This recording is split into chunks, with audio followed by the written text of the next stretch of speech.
עץ חיים היא למחזיקים בה ותומכיה מאושר תרחיה דרכי נועם וכל נתיבותיה שלום. Shalom. As you might be aware of, there are many ways to interpret a Torah portion. There are as many ways to understand the Torah as there are human beings in the world. Now, I think it's important to take a look at what the ancient and modern sages have had to say about a particular Torah portion, but it's also important for us to bring our own sensibilities, our own life experiences, and our own points of view to the table when we look at any given Torah portion. Now, what I want to discuss with you today is this week's Torah portion, Vayishlach, but from the point of view of Carl Gustav Jung, who had an interesting way of looking at dreams, human dreams. Carl Gustav Jung was a very prominent, a very important Swiss psychologist during the early part of the 20th century. And he said that when you have a dream, every character in the dream is some part of you. Even those scary dreams that we all have from on occasion, when some animal or some crazed person is chasing us down a road and is going to do us harm, and we might meet someone along the way who says something enigmatic to us, and what Carl Gustav Jung would say is the person chasing us or the animal that's chasing us to do us harm is probably some aspect of ourselves, perhaps our anger or our sexuality or something that we have repressed in one way or another. That is a part of us that is trying to reintegrate itself into the wholeness of our being. So what does this have to say? What does this way of looking at dreams has to say about this week's Torah portion? This week's Torah portion deals with the reconciliation between two brothers, Jacob and Esau. Now, if you've been reading the Torah up to this week, you will certainly know by now that Esau and Jacob's relationship was troubled. It was tumultuous. Even when they were born, Esau came out of the womb first, and he was ruddy and he was hairy, we're told.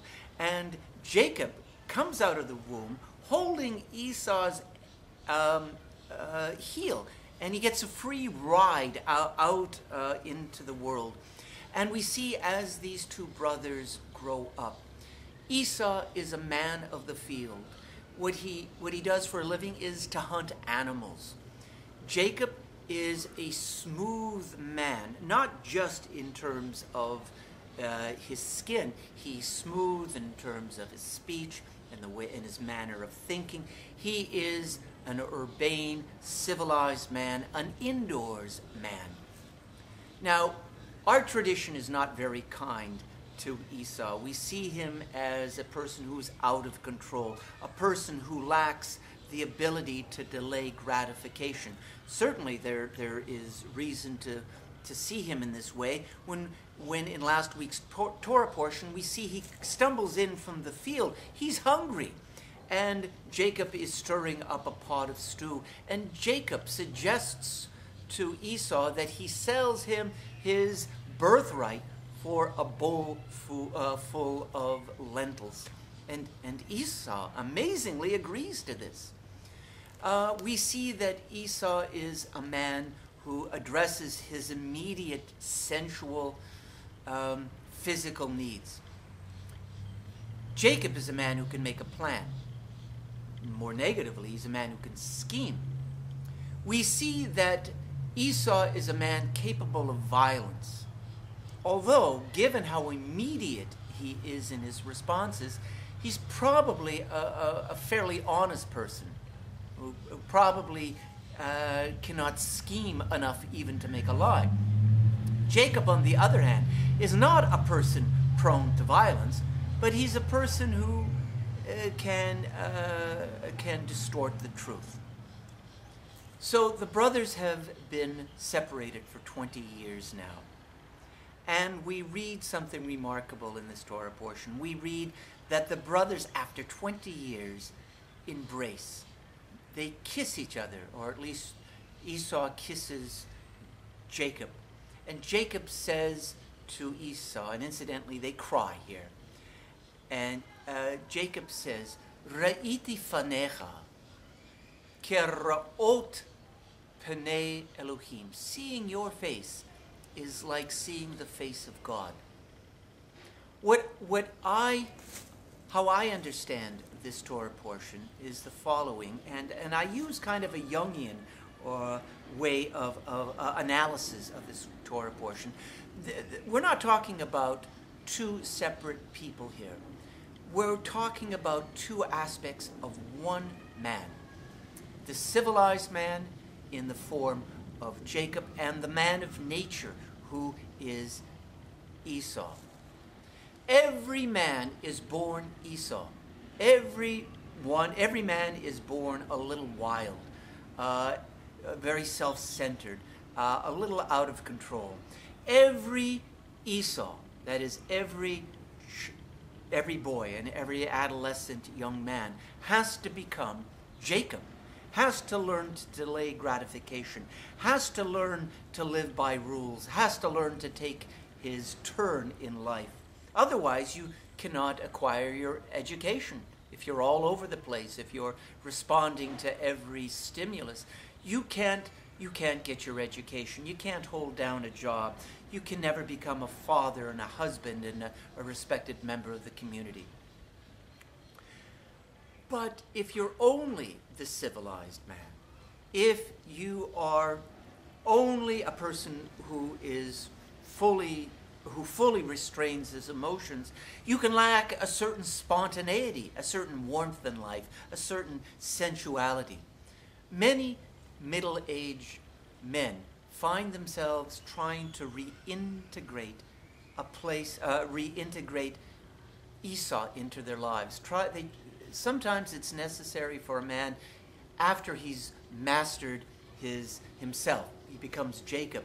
He has to, or he needs to, find a place in his life for Esau, the natural man, who brings spontaneity and a vitality into life.